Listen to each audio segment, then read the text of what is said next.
அது ஒரு அழகான காடு. அந்த காட்டுல பறவைகள் வாழ்ந்து வந்தது. அது ஒரு பறவை ரொம்ப ஏழை. அது ஒரு கிளி. அதுக்கு சாப்பாடு கூட எதுவும் கிடைக்கல. இருக்கிற இடம் கூட கிடையாது. அதுக்கு ஒரே ஒரு கண்ணு தான் இருக்கு. அதுக்கு 2 குழந்தைகள் இருக்கு. அந்த கிளி அந்த குழந்தைகளுக்காகத்தான் ஆதாரத்தை எடுத்து வந்து தரும். அப்படி இருக்கும்போது பறவை குஞ்சுகள் ஒன்று,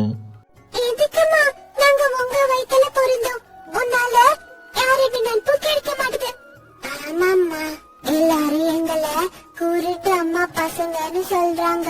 எங்களுக்கு ரொம்ப கஷ்டமா இருக்குமா? ஆமாம்மா, உன்ன மாதிரி குருடி கூட இருந்தா எங்களுக்கு எப்ப பார்த்தாலும் அவமானம் தான்.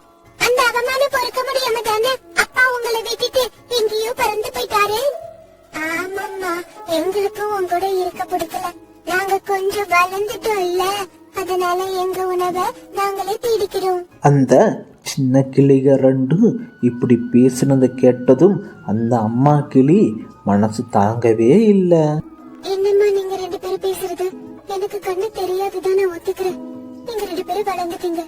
இந்த குருட்டு அம்மா கூட உங்களால இருக்க முடியலன்னா நானே இந்த காட்டை விட்டு போயிடுறேன். நீங்க இங்கேயே இருங்க. இந்த உலகம் ரொம்ப ஆபத்தானது. எங்களை இங்கேயே இருக்க சொல்றியே, எங்களுக்காக ஒரு வீடு கட்டினியா?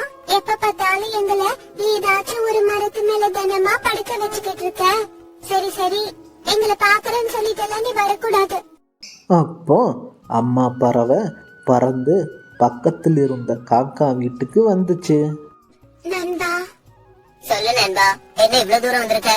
இங்க பாரு, நான் இந்த காட்டை விட்டு தூரமா போக போறேன். என்ன பாக்கணும்னா ஆத்தங்கரையோட எல்லைக்கு வா, நான் அங்கதான் இருப்பேன். இன்னைக்கு ராத்திரியே நான் கட்டின புது வீட்டை நீ பூர்த்தி பண்ணி குழந்தைங்க கிட்ட கொடு.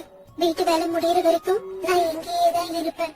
நண்பா, பசங்க கிட்ட நல்லபடியா வீட்டை ஒப்படி. அதை நான் கட்டினு சொல்லிடாத. என் குழந்தைங்களை ஜாக்கிரதையா பாத்துக்கும். என்னாச்சு நண்பா, எனக்கு ஒண்ணுமே புரியலையே. இவ்ளோ மனசு பாரத்தோட நீ எங்க போய் எப்படி தங்குவ? அதெல்லாம் ஒண்ணு இல்ல, என் குழந்தைங்க ஜாக்கிரதை. நீ இருக்கிறங்கிற தைரியத்துலதான் நான் கிளம்புறேன். அப்படி ஒரு நாள் அந்த கிளி மனசில் உள்ள பாரத்தை மறைச்சிக்கிட்டு கண்களால் கண்ணீரோட அங்கிருந்து பறந்து போச்சு. அப்படியே கொஞ்ச நாட்கள் ஆச்சு. காக்கா அப்பப்ப அந்த கிளிக்கிட்ட போய் பேசிட்டு வரும். கிளி தன்னோட குழந்தைகள் எப்படி இருக்குன்னு காக்காட்டு இருந்து தெரிஞ்சுக்கும்.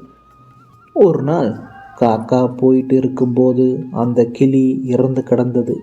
கிளியை பார்த்த காக்கா, என்ன நண்பா, என்னை விட்டு போயிட்டீங்க? நீ வாழ்க்கையில நல்லதே அனுபவிச்சதில்ல. இவ்வளவு நாளா உன்னோட நல்ல குணத்தை உன் பசங்களுக்கு சொல்லாம நான் பெரிய தப்பு பண்ணிட்டேன். இப்பவே போய் உன் பசங்க கிட்ட உண்மையை சொல்ற. காக்கா பறந்து போய் கிளி இருந்த வீட்டுக்கு போச்சு. அந்த கிளிய பார்த்த காக்கா, இங்க பாருங்க, உங்க அம்மா இறந்துட்டாங்கடா. அப்ப அதுங்க, போகட்டுமே, ஏன் கவலைப்படுறீங்க? எங்களுக்காக அவங்க என்ன பண்ணாங்க? அவங்களுக்காக ஏன் நாங்க கவலைப்படணும்? அடைச்சி வாய் முடுங்க. எப்படிடா இப்படி எல்லாம் பேச மனசு வருது? உங்க அம்மாவோட நல்ல குணம் பத்தி தெரியுமா? யாரோ எதமோ சொன்னாங்கன்னு அம்மாவை இப்படி எல்லாம் பேசலாமாடா? குழந்தையா இருக்கும்போது உனக்கு கண்ணு தெரியாது, உன்னை எல்லாரும் கிண்டல் பண்றாங்கன்னு தன்னோட கண்ணை குத்திக்கிட்டவாவ. உன் கண்ணை குணப்படுத்தின தேவதாவ. இப்ப நீங்க இருக்கிற இந்த வீடு கூட உங்க அம்மா உங்களுக்காக கட்டி கொடுத்தது. காக்கா சொன்னதை கேட்ட கிளிகள் 2ம்,